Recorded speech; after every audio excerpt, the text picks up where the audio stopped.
Hello everyone and thanks very much for all the support with all of my videos. I'm very grateful. Today I want to speak about government formation talks. Today the first parliamentary party meetings were held of all the main parties, Fianna Fáil, Fine Gael and Sinn Féin, following the outcome of the general election, which left Fianna Fáil the lead party, just amazingly at 48 seats, Fine Gael with 38 seats and Sinn Féin at 39 seats. Now, the path to government for Fine Gael and Fianna Fáil is quite obvious at this point, what I spoke about a number of days ago, in terms of they're too shy of getting the 88 required. And I spoke in a previous video about independents coming together, and I made a comment about a rogues gallery of independents who are coming together. And I'm going to speak about them in a little bit of detail in the next few minutes to form the next government for the next number of years. Now, we've seen other parties looking at the position of trying to get the Mercs and Perks, such as Alan Kelly of Labour Party, Jed Nash has spoken about going into government, and even other people, for instance, with the Social Democrats, newly elected TDs who are only a wet day with the party, have also spoken about going into government to affect their change with the status quo, which is quite astonishing to think you can affect massive change with the status quo. And we know a lot of these parties are fully behind the bigger global corporate agenda in terms of not challenging the nexus of control in our society regarding the European Union, and not really interested in bringing democracy back to our communities, which where democracy should start and end, in my view. But again, we've seen these parties all jumping up and down looking for their positions of power, but it now looks quite obvious that the most obvious candidate to move into power is the independents I spoke about in a previous video. Now it's interesting, if we want to go through a number of these independents, and of course put your views in the comments as well. I'm glad to hear them. First one I want to talk about is Sean Canny. Now Sean Canny is a TD for probably over 10 years of Galway East, based in Tuam, and he previously was part of the Independent Alliance with Finney McGrath, John Hannigan, Shane Ross famously, and Finney McGrath, as I said. And Sean Canny now has already said that he wants to work and go into government with Fianna Fáil and Fine Gael. So no change to the status quo. We had Noel Grealish also as well, who's an ex as Fine Gael pedigree, being a member of obviously the Progressive Democrats. And Noel Grealish was famously involved in Golfgate, so another member of the status quo there. And next up we have Michael Lowry.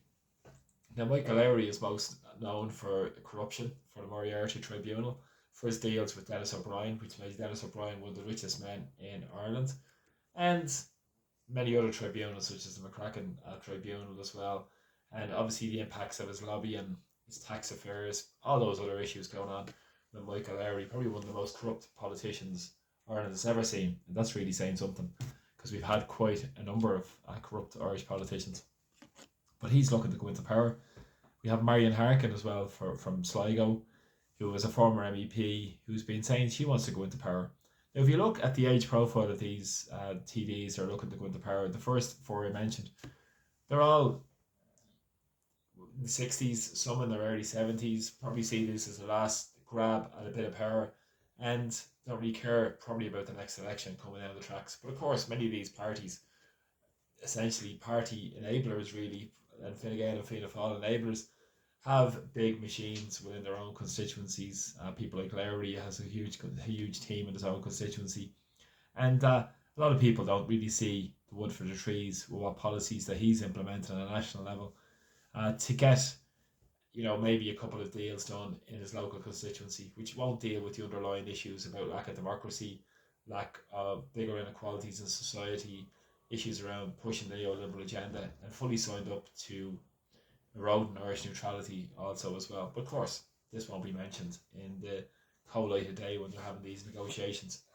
Interesting enough, there's Kevin Boxer Moran as well, who was involved in this previously again, who's already said he wants to hop into bed with Fianna Fáil and Fine Gael.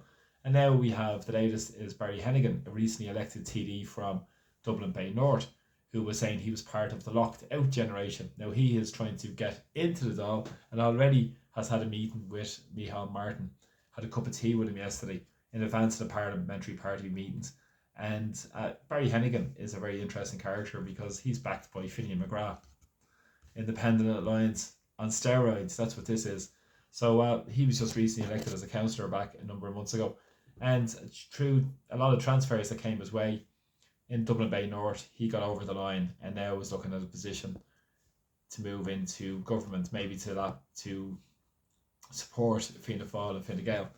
And also there is Verona Murphy, ex Fine Gaeler, surprise, surprise, and perhaps from Wexford, who has lost her position in 2019, had to be removed, I think, after she made comments, and she became an independent TD and has been re-elected also as well by the people of Wexford. And as well now the Healy Rays are part of this bigger plan as well, who said their only agenda is Kerry, Kerry, Kerry.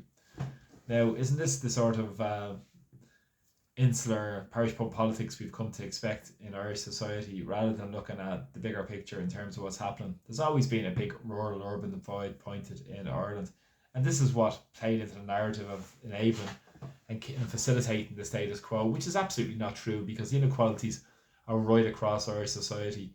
They're absolutely rampant. We see that with the housing disaster, we see it with the homeless crisis, we see it with public transport issues in Dublin and across rural Ireland being decimated, and lack of community centres, Garda stations closing down, huge issues about lack of social services and public services, notwithstanding the immigration chaos, which has caused huge carnage really across the country in terms of lack of consultation, lack of engagement, and not to mention the serious lack of public services in each and every community. So really, unless that's really challenged in terms of where the power lies in our society, this is going to be the same Independence Alliance that was performed 8 to 9 years ago, and it's going to really keep the same status quo intact, rolling on for the next number of years.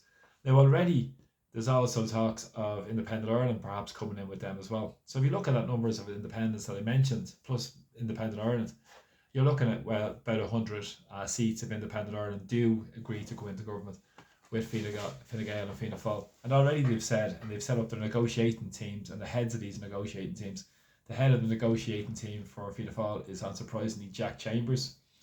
And the head of the negotiating team for Fine Gael is, wait for it, Helen McEntee. This is just lunacy. But unfortunately, people in the last week have voted for this. A lot of people have voted for it. It's about the vast majority of people in Ireland don't want, but unfortunately, due to apathy, due to people not coming out and voting, and due to so many people have accepted the political class as being one and the same, and haven't looked for alternative candidates, for instance, people who are standing up to bring power back to our communities, like myself in Dublin Bay South, up against it, against the big party machines, against the establishment, against the propaganda being pushed at people through the media. It's very difficult to break through that maze of absolute madness that will keep the status quo intact.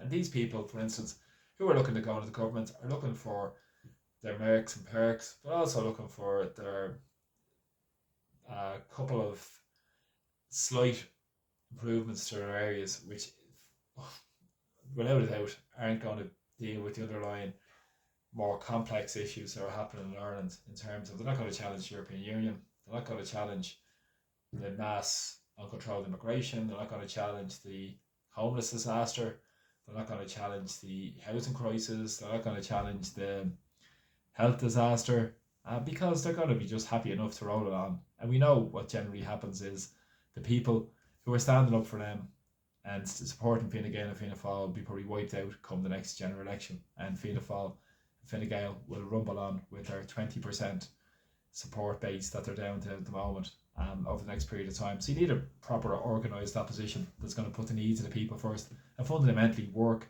for the good of our country, to put the needs of our citizens first, and to take power back to our communities, where we have control over the policy of the state, rather than being talked down to or preached by any supranational institutions such as the European Union or beyond, in terms of pushing their agenda on us that works for the big corporations against the interests of ordinary people.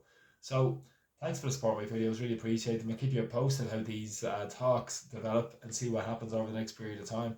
But again, it's just pure grandstand at the moment. This is more or less, for me, I think, I see a done deal being arranged and being organised to keep dictator Martin in power for the next number of years as Taoiseach. And of course, they're all talking about party of esteem and all this nonsense at the moment.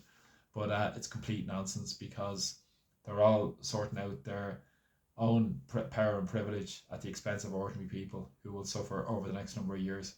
So people need to organise in their communities against what's going on and stand up against the interests of the political classes who represent the interests of the big corporations and the very wealthy in our society. And so many people are suffering and dying because of their policies. People in poverty, people in homelessness. So many people are marginalised now. It's very cold, and a lot of people are struggling with the cost of living disaster as well. So thanks for the support of my videos. Really appreciate them. And I'll talk to you all soon. Slán. Bye bye.